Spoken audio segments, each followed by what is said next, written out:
Correção das atividades de língua portuguesa.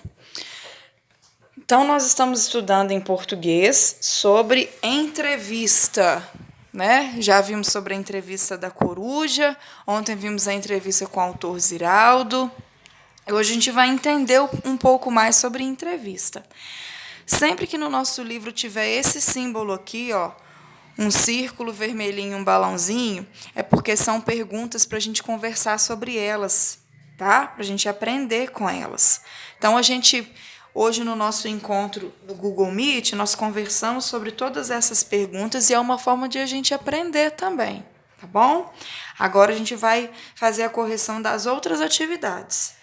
Número 2. É importante que o entrevistador prepare com antecedência as perguntas que fará ao entrevistado, justifique sua resposta. Sempre que vier, gente, escrito assim, justifique sua resposta, é para você dar uma explicação de por que você respondeu sim ou não. Tá? Então, coloquei lá. Sim, o entrevistador deve saber sobre o assunto para elaborar bem as perguntas. Então, ele não tem que fazer uma entrevista e preparar as perguntas no momento que ele está entrevistando. Ele já tem que estar com as perguntas previamente feitas, para ele saber o que ele vai perguntar. Tá? Número 3. Qual a importância das fotos que costumam acompanhar as entrevistas publicadas em jornais, revistas e na internet?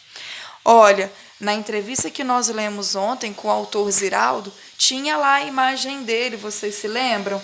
Tinha inclusive um desenho de uma panela com o símbolo 40. Por quê? É uma forma da gente comprovar que aquele fato que está sendo contado na entrevista é verdade, tá bom? Então, olha lá a resposta que eu escrevi. As imagens chamam a atenção do leitor e dão veracidade aos fatos. O que é veracidade? Verdade. As imagens dão mais verdade para os fatos que estão sendo contados pelo entrevistado. Certo? Número 4. Marque a alternativa que completa adequadamente a frase. Em uma entrevista, os fatos relatados pelo entrevistado são inventados? Criou? Não, são fatos reais. Ele sempre vai falar sobre a realidade, a vida dele. Depois, a número 5, nós fizemos hoje também no nosso encontro do Google Meet. Eu vou discutir com vocês rapidamente, para aqueles que não participaram do Google Meet, é muito importante que comecem a participar, tá? Então, ó, tá dizendo que sempre antes de um texto de entrevista, antes de começar a entrevista, vem um outro texto, e aí eu vou mostrar aqui para vocês o outro texto. A entrevista com a autora Ruth Rocha. Sempre vem um texto introdutório, que nesse caso é esse daqui, ó. Um texto introdutório é um início, falando um pouco da vida da autora. Por quê?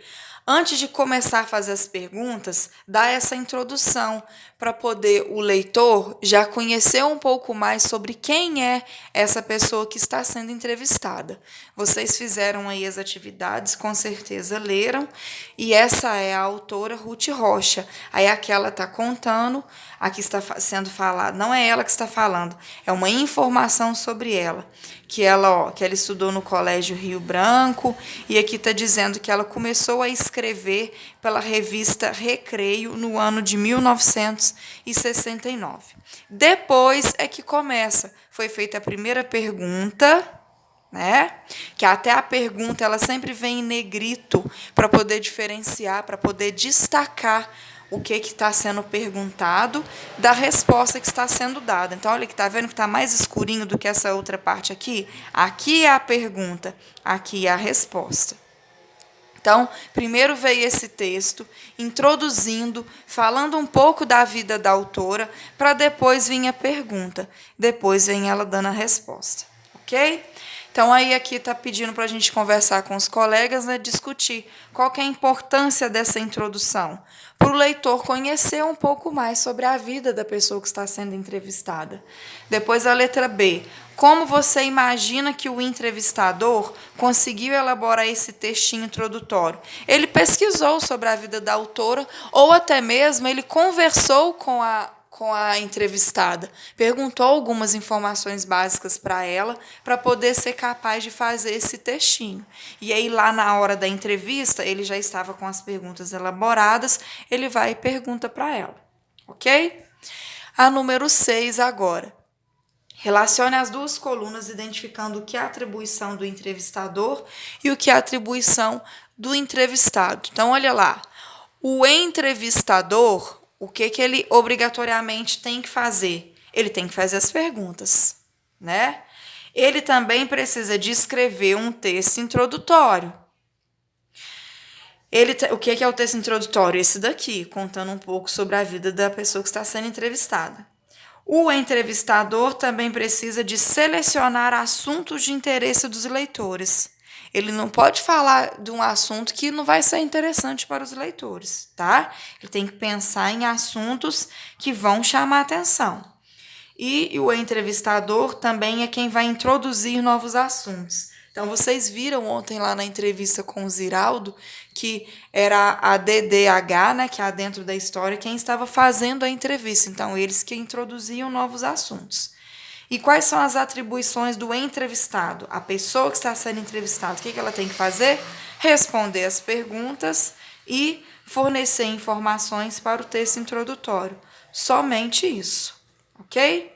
Então, essas foram as correções de língua portuguesa do dia 7 de abril de 2021.